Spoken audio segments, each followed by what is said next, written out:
let's talk about, again, some of the features. Let's just start out with the Peacemaker, since we're going in order here. On a features level, we are talking Flipmode Squad. We are talking Cypress Hill. We are talking the Liquid Crew. We're talking Detroit representative Royce the 5'9". We got Diaz brothers. We got Boot Camp representatives. Again, we had Bad Boy representatives with Total. We had Prodigy with a solo joint. We got the B-Nuts. We got De La digging in the crates. Pun, Eminem, even reggaeton if you're into it. It was insane. As far as the production goes, you got B-Nuts on there again. Muggs, True Master, DJ Scratch, Tony Touch handled a lot. Maceo, De La Soul, Showbiz of DITC. Adolf, again, called Agallah if you don't know. Alchemist. That's kind of crazy for an album right there, especially a debut project. And that's, again, off the Peacemaker. And then we're talking about The Tunnel. You're talking about Flex producing a lot of songs. You're talking about Cypher Sounds making an appearance, again, with producing. But we're also talking about a lot of instrumentals from other people, so I could see maybe their involvement there. But you got original production from The Rockwilder. You got DJ Twins. You got your man Easy LP, if you don't know. Who I think somebody recently referred to him as a member of Digging in the Crates. I didn't know that. Can someone confirm that? But if it is, very dope. Easy LP, either if he is or he isn't a member of DITC. Fire producer on his own, if anything. Manny Fresh, DJ Scratch, DJ Scissorhands. If you know about Scissorhands, them party drops. You got Little Rob from the Murder Inc. camp, not the keep your elbows up, Little Rob. Then you got Digger as well. I mean, it's an all-star cast, again, of production. And as far as features, I mean, again, we talk about some of the same artists like Tony Touch, such as Prodigy and things like that. But you got Snoop. You got the classic, live featuring record of Big and Tupac together, live, Where Brooklyn at record. You got the Rough Riders. You got, Little Kim. You got Def Squad. You got Rockefeller. You got Cash Money. You got CNN. The list goes on. It's kind of crazy. So pretty cool layout for albums and mixtapes at the time. Again, the mixtapes were even more various than this. If you know, you know. Leave a comment if you're watching on YouTube, and leave a comment in the chat room as well. Name your favorite mixtape back in the late 90s. I'd love to know which one is your favorite. A lot of people are in this room. We're talking about 50 MCs. That's Doo-Wop's album. Doo-Wop's mixtape that came out in 1995. No, Tony Touch did 50 MCs. No, 50 MCs, my bad. Which was the Doo-Wop one? 95 Live? Live, yeah, 95 Live 1 and 2. Again, two classic projects right there. A lot of artists mentioned on both these projects right now, but let's talk about two of the biggest records off of both projects. Both these records are considered singles off these projects. Both these records are done by legendary, classic artists that go down in history as some of the best to ever do it. We are talking about the Peacemaker and the Tunnel albums' contribution to round number 3. Best song off of each project. Let's talk about the Peacemaker featuring Gangstar, with cuts by none other than DJ Premier.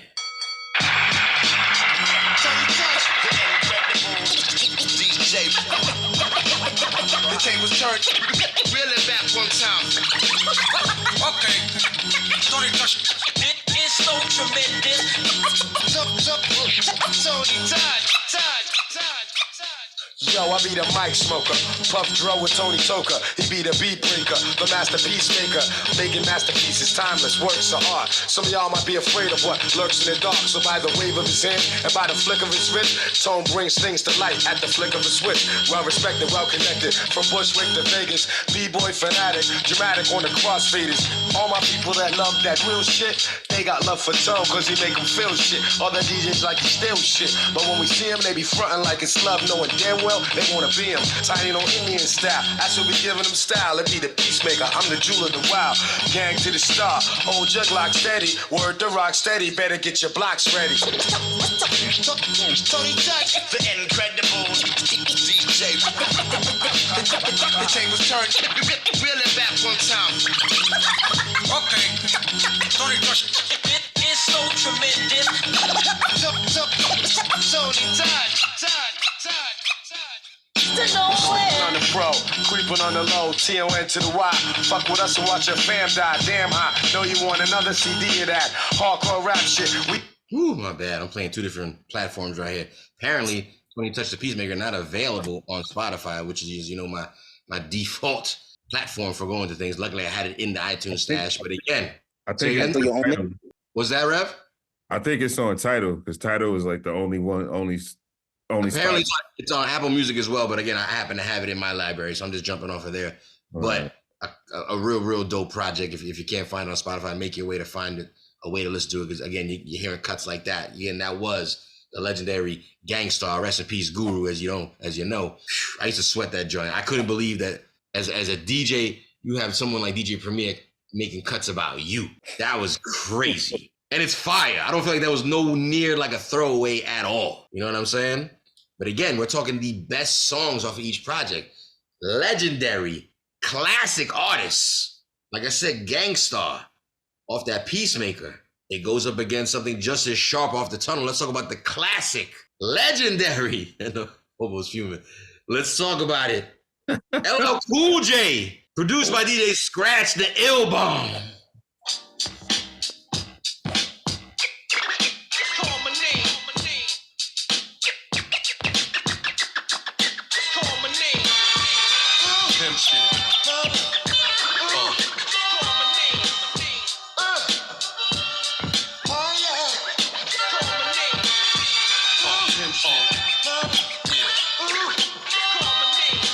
Shit up a little bit, my vocals. I hypnotize your eyes and then you recognize that the sparkle of my chrome shoes paralyzed. Getting money like this, people want my vibe. Full of jealousy and pride, hate the way I ride. Sometimes you speak, sometimes you don't. Thinking this nigga souped up, cause he cooped up. Guaranteed to rip shit soon as it's looped up. Young niggas slept, swore your girl's panties wasn't wet. I'm a star, double addicted, double R. Never struggle hard to lead a bubble scar. Not the car, it's the man. Daddy cool, put it down. No comparing me to y'all. Niggas are circus clowns. L ain't worth paper. Ask Russell Simmons who put him up in that skyscraper. Ask my dog Zeppa Boo Boo who made a major. LL nigga, now who's next to need a favor? Drop a bomb on him. We made calm on him. Pierce the nipples, throw the LL charms on him. Keep gangsta shit pumping through my system with my strobe light flash. You can't miss him. Listen.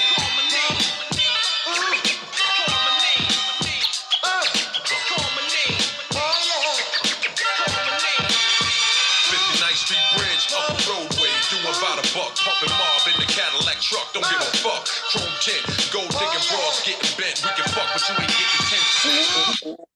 Later. Yo. Sounded like a wild night. A fun night. Once he said, "It's Doing the a nipple buck on the bridge? LL charms on him," I said, "Aye."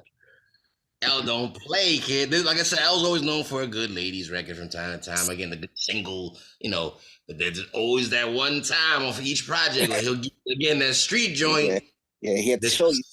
This is respectfully one of those I had to show you, as Triple C just said, kind of joints.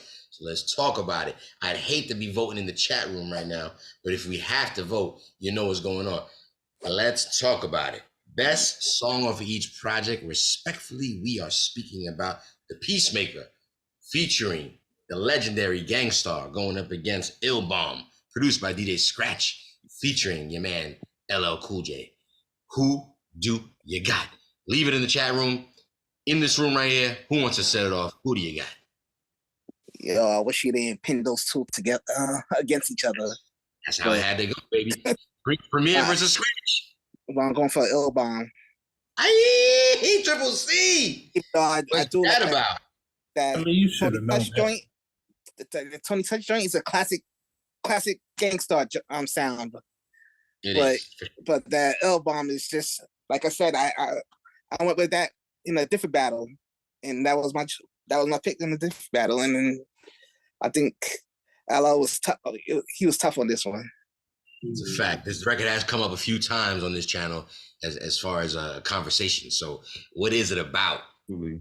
Ill Bomb by LL Cool J. Leave it in the chat, leave it in the comments section if you're watching at home. Anybody else feeling the same as Triple C? Does somebody want to go off the bat and defend Gangstar off the very beginning? I will. I'll jump out there. Of the 5 songs worth mentioning off of the Flex project, this is one of them, and it's probably the best one. Save the Raekwon record. I'm gonna go with LL on this one. This is a dope song. Dope track. Queen's artist. Look at this. I just have to, before you shut the round up. I mean, I think this record is the Tunnel album. If it's stated correctly, this record right here is the Tunnel album. And this was the one that Flex played all the time, deservingly. You know what I mean? Like, this is just a phenomenal record. Shout out to DJ Scratch. He's a phenomenal producer, EPMD. LI always makes it into the building. You know what I mean? Well, he from Brooklyn. This is the facts. If we're gonna talk about places he was employed, Ike, I mean, I don't know. I'm just saying. He was formerly employed by a group out of Long Island. LI always makes its way in the building. My point period. You can say on the resume. It makes its way on the resume.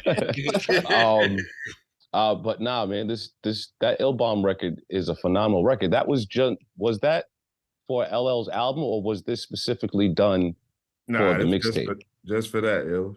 This was that. It ended up getting on the GOAT project as a layup, if you will. But it was definitely featured first off this, and as a single, as you mentioned, off the Tunnel project for sure. It's a phenomenal hip hop record. Period. I think the sample, the drums, the way everything was laid down, throw the LL charms on them, everything about that record is phenomenal. It was again another bonus for anybody on that project, but Flex was dropping this record particularly extra bombs on it, rewinding extra hard on it, and then just again daily placement of it. Again, this is a time when, like I said, LL sometimes hit or miss. Definitely hit with this one. Just so happened to be again on a Flex project again. So we're talking the Tunnel versus the Peacemaker. We've got 3 votes in. If you're keeping track of the math, we really don't need to keep going. But I'm curious to know, Cool Breeze, Gangstar versus LL. Who do you got? I had L on this one. You too. Yeah, so it was tough. It is. It's a tough one. It is. I ain't gonna lie. Good Rev. I need to know, which way would you have voted? Are you voting?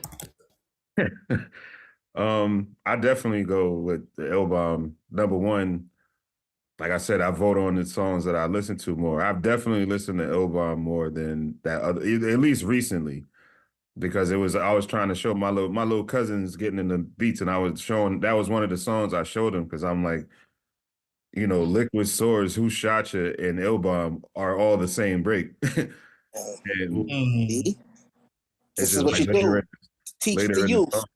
And it just goes. When that joint came on, when it was like when it first came out, and that joint came on, that might be a You Get Robbed in a Tunnel record. Oh yeah, for sure. I think it does that, Bob. I don't want to sit here and say that I partied in the Tunnel. I'm not going to sit here and say that, but I definitely would expect that this is one of those times like, oh shit, yo, where you at? I'm not gonna lie. I'm gonna give my 2 cents on it. So I wish Scan was here, because we went to the Tunnel a few times in our day. This wasn't a stick you up record. This was definitely It's Time to Floss record. Because again, the Tunnel would make you tuck in all your jewelry. Cats would start taking out their jewelry at this point. This was that record that had everybody kind of be like now it's time to, unzip the Averex a little bit. You know what I'm saying? Kind of just stun a little bit, raise your sleeves a little bit, whatever bling you had on at that time. And bling was chunky and jewelry like the clothing at that time. So you just imagine, like I said, the amount of stunting that was going on with big dookie chains. Yo. So the song that would set it off, what do you think? I would say DMX, Get At Me, Dog. At that time, of that year? Absolutely. Yeah. Actually, it was the same year, 99. So yes, this year of 99, 2000, but definitely 99, yes, X. So this year of 1999 for Def Jam at the time, I was an intern and just started working in the mailroom at Universal. This is the fourth quarter, as you all know, fourth quarter big releases. This is the year that they dropped DMX second album, and he dropped his debut album that same year, by the way. So he dropped 2 albums in the first early that year. Yep. He's dropping his second album in the fourth quarter with no video. Jay-Z Volume 3. No, Volume 3. No, Volume 2. Is it Volume 2 or Volume 3? Don't quote me. Jay-Z album. It's 2. Volume 2. You got the Funk Flex project, and there was one we might have had. I think we dropped Cisco at the time too. So these are all big fourth quarter projects. The Tunnel project had legs, bro. It had so much legs on it. The shit ran. It did what it had to do, and it made a lot of noise. And again, Flex definitely pushed the shit out that record. Tony Touch, like I said, a year later, dropped the Peacemaker. Both projects fire. But when we talk about the biggest record off of each project, it came down to the Peacemaker, which is titled after the album, featuring Gangstar, produced by DJ Premier, with live cuts by Premier, aka going up against the Ill Bomb, produced by DJ Scratch, with scratches by DJ Scratch, as it makes sense to make sense, featuring LL Cool J. You know it had to go down. Not one single vote went for Gangstar. Unfortunately, the entire round was one-sided. Ill Bomb gets the vote. LL Cool J helps Funk Flex, Big KAP get on the scoreboard one more again. The score is officially 2-1. The game goes on. Play that Ill Bomb in the whip. Just something crazy. Ill Bomb finally won something. What were the results in the chat room when it came down to the Peacemaker and Ill Bomb? Ill Bomb finally won something. I just want to say that. I think it's lost every time somebody has put it up against. Has it not won? That's crazy. I don't think so. No. 6-9. I think it. I know it lost when Triple C put it up in the battle. Yeah. For that. It definitely did. 67% for Ill Bomb. Damn, even in the chat room. Let me know what you think at home on in the comment section of YouTube, which you're supposed to be like, subscribing, and commenting to, hitting notification bells to, sharing these clips that we be dropping for you guys, for all your hip hop friends. Like I said, let's start that community chat in the comment section. Yo, I'm surprised not one vote for Gangstar. I feel away. I'm not gonna lie. Yo, Trip C said something in the beginning. He said that's the classic Gangstar sound, and I never realized. I never realized it. I'm like, yeah, that's it. That was the classic Gangstar sound, like the way the record, the way the sample, how he flowed on it, the scratches. It absolutely was. But Ill Bomb is a different type of record, man. It's just it's an all-purpose anywhere record. You know what I mean? Day party, night party, concert, arena, basketball game. It doesn't matter. It's that big of a record. You know what I mean? Nah, you're right. You're right. Shout out DJ Maitar in the building. He said, what you mean about this, Maitar? Though? You said you gave Peacemaker the token vote. Now, so I see you giving it the vote, but what you mean by that token? What that mean? Like, what you mean by that? You know what I mean? I mean, what's Dreddy saying? He said, this will take you back to some classics. Just bought the Ill Bomb on 12-inch. There'll be a 45. Oh, word? A 45. So let me ask you a question. With the represses on 45s, what will be the I guess the pro of getting, like, you know, the Ill Bomb on 45? Is it just to have a 45 collection started, or do you think they dropping like extra sound? Are they remixing it? Are they remastering these things? I mean, it sounds like to me that Dreddy's talking about he about to do a 45, press a 45. Himself? And yes, yeah, that's what I mean. Correct me if I'm wrong, Dreddy, or if you don't want, if that's dry snitching, my bad. Yeah, but, a lot of people press their own 45s, man, and do the edits and do like a remix or something. Got it.